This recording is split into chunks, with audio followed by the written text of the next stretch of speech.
Ndasubiye kubahereza mwiriwe canke mwaramutse bivanye naho buri umwe wese adukurikiye aherereye muri uyu mwanya. Banywanyi bacu mudahwema gukurikira amakuru n'ibiganiro tubandanya gushikiriza, ndabahaye ikaze aho mwoba muherereye hose. Abadukurikiye bari mu gihugu c'u Burundi mu bisagara no mu ntara zitandukanye ndabaramutsa, abadukurikiye bari mu bihugu bibanye namwe ndabaramutsa, n'abari ku migabane ya kure ndabaramutsa, kandi abo bose ndabahaye ikaze.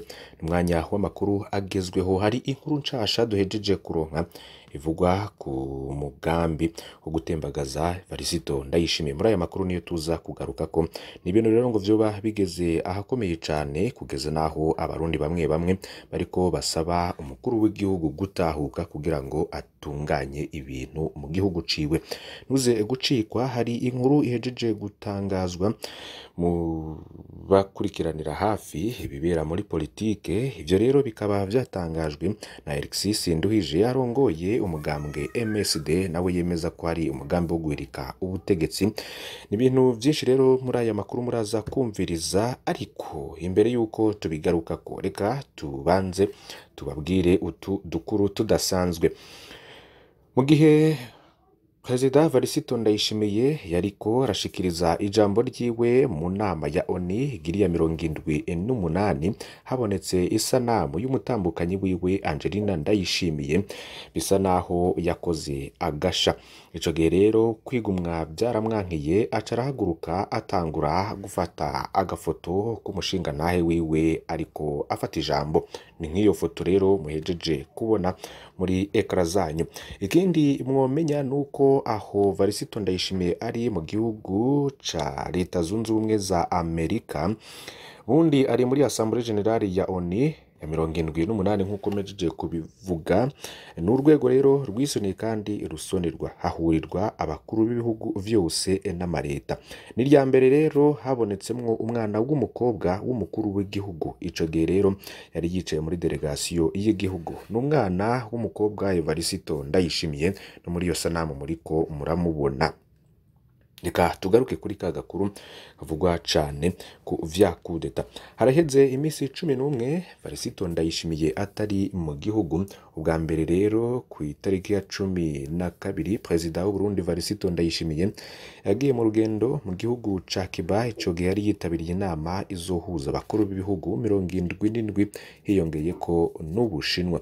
Mu nyuma rero avuye muri Cuba yitabiriye inama rusange ya ONU igira 78 iriko irabera New York muri Amerika.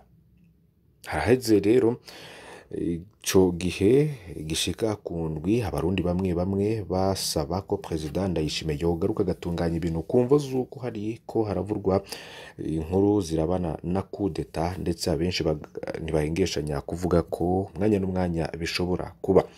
Hari uwagize ati hewe kuri RTNB ngo hari muvuma inhabituel, amakamyo abiri yuzuye umucanga ngo abakozi barabasohoye kiretse abaprezanta n'abatekinisiye gusa. Uyundi mukuba yaramwishuye yagize ati mutama nanyaruke ntibamutwara igihugu bagabo, hari abari hagufi ngo mumubwira yihute. Ivyo vyerekana rero biriko biravugwa cyane ku mbuga ngurukana bumenyi. Bene gihugu boba bariko bakurikirana amakuru y'ibivugwa cyane, bafise ubwoba ko ibara rishobora kugwa mu gihugu c'u Burundi.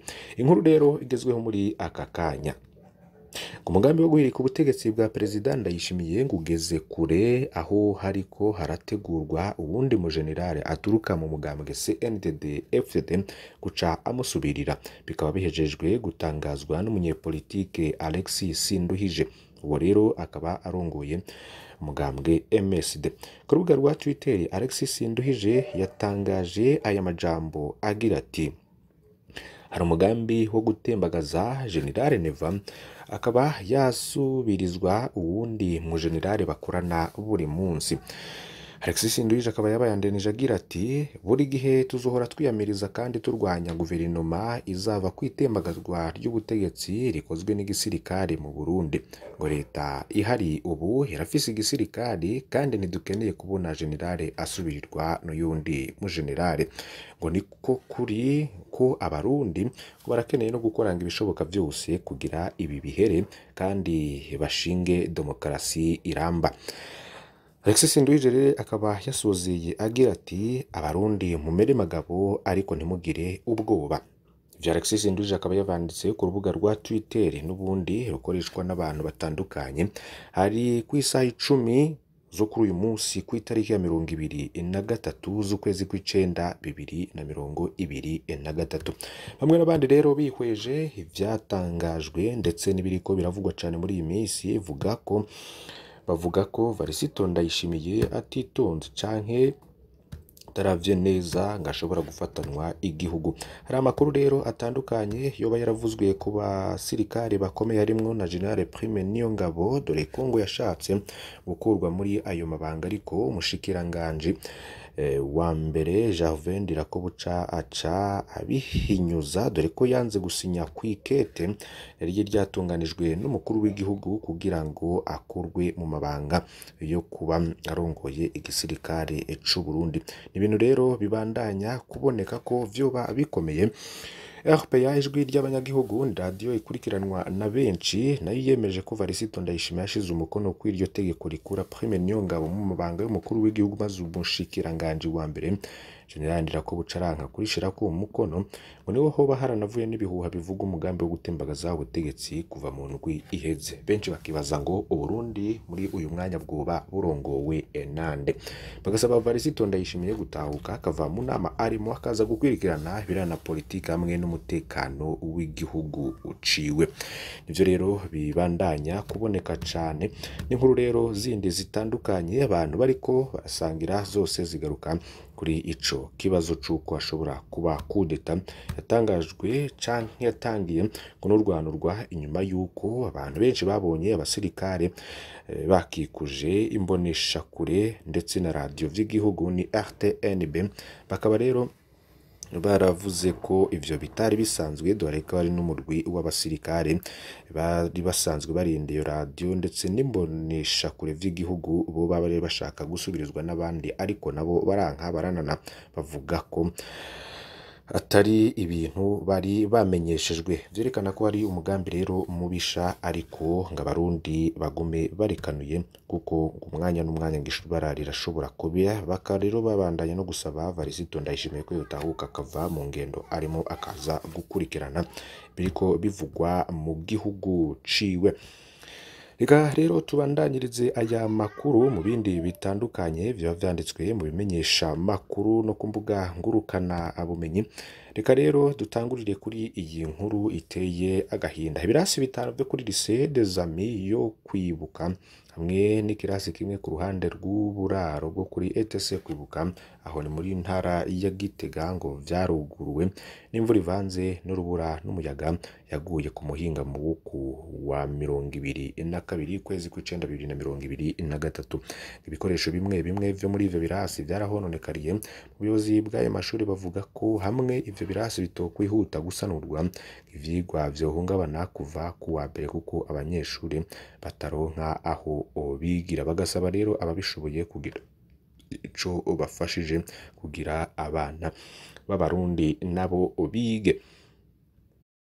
Merabana n'umutekano kandi Ingozi hari abana batatu bakomerekejwe na grenade bariko barakinisha.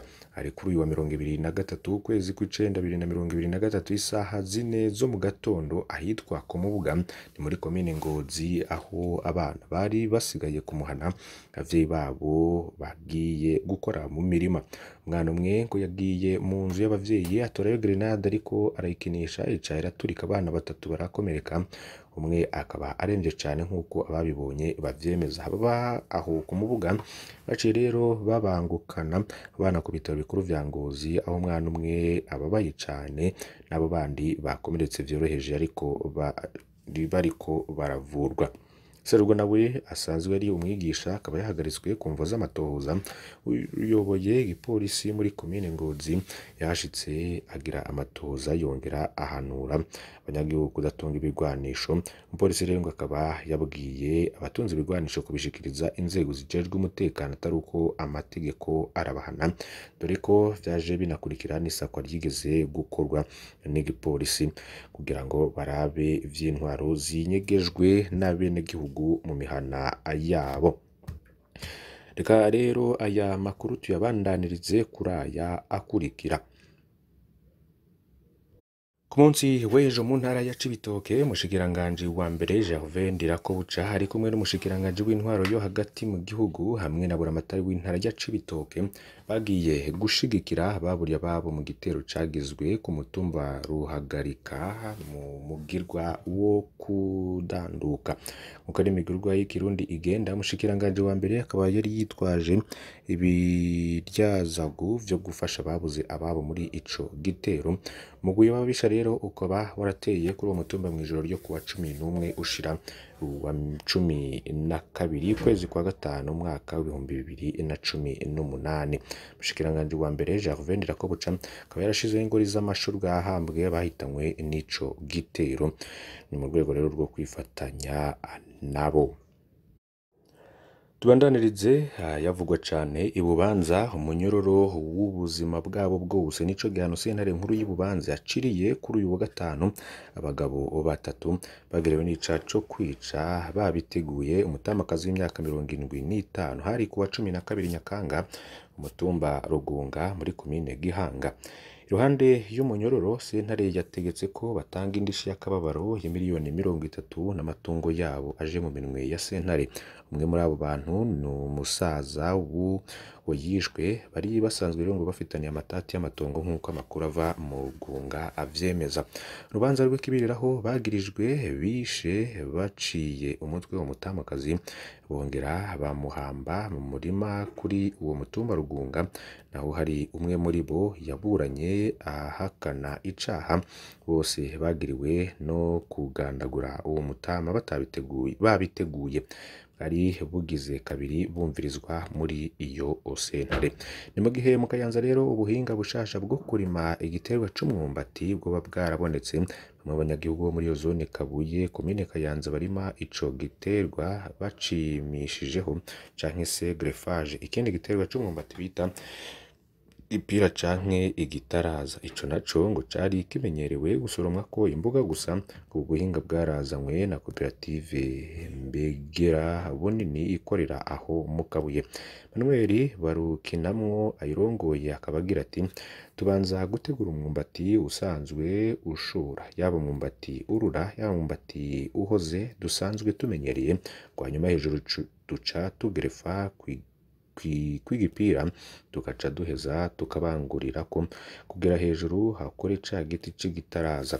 Rero ngo umwumbati ucusa n'uwuvyimba bwose hasi ivyumbati bikaba vyinshi. Mu ntwaro muri komine Kayanza barashima ubwo buhinga n'ubumenyi bw'iyo koperative. Muhanuzi wa Mustanteri ajejwe iterambere amenyesha ko basanze goti kimwe gishobora kuva ko hagati y'ibiro 10 na 25.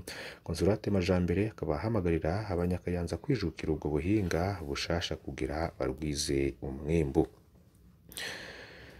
Nkuru rero tugiye guhereza ko aya makuru yacu nuko igitigiri gito c'abakozi gituma ibibanza bikingiye bidacungerwa neza bivugwa n'ubujejwe ruhongore rukama rwa Ruvubu. Ni Marke Bakundi Ntwari hamenyesha ko urwo ruhongore rufise abakozi 50 kandi ruri ku buringanire bwa hegitari ibihumbi 50. Agasigura ko bituma bananirwa no kurukizura neza. Mu buyobozi bukuru bw'ikigo kijejwe ibidukikije mu Burundi baremeza ko ico kibazo bakizi. Berkimas Hatungimana arahumuriza ko ruhongore kama rwa Ruvubu rugiye gucungerwa hakoreshejwe icuma gifata amasanamu kugira vyorohe kugenzura uruja n'uruza. Iruhande y'abakozi bake Marke Bakundi Ntwari akamenyesha ko badafise ibikoresho bikwiye vyo kwivuna abononye bitwaje ibipanga n'amacumu kuko barucungera bafise inkoni. Asaba ko abakozi bohabwa inyigisho n'ibikoresho nk'inkoho nk'uko biri mu bindi bihugu. Umuyobozi mukuru wa OBPE asigura ko itegeko ry'u Burundi ritemera abanyagihugu gutunga ibigwanisho bicira umuriro. Avuga ariko ko bikora ku nzego zijejwe umutekano iyo babonye inkozi z'ibibi zifise ibikoresho biremereye. Ruhongore kama rwa Ruvubu ngo rukora ku ntara zine zo nazo ni Cankuzo, intara ya Karusi, intara ya Muyinga, intara ya Ruyigi. Murumviza rero ibiri ngaho mu Rumonge kiringo c'indwi ya gatatu hereye kuri wa 21 Nyakanga nico gihabwa ine Rumonge ngo izobe yerekanye ko izohemba abazamu b'isoko nkuru ya Rumonge maze amezi 3 badahembwe. Ico kiringo rero catanzwe na Ronald Niyonsaba buramatari w'intara ya Rumonge nyuma yaho komiseri arongoye iyo soko ashikirije mu nama myidogo yabo bazamu. Ndabakengurukiye cane banywanyi bacu mudahwema gukurikira amakuru n'ibiganiro dushikiriza, basaba kugira ntimuze gucikwa n'andi tuza kubagezaho kuri iyi mbonesha kure y'Umuhuza TV. Imana ibahezagire.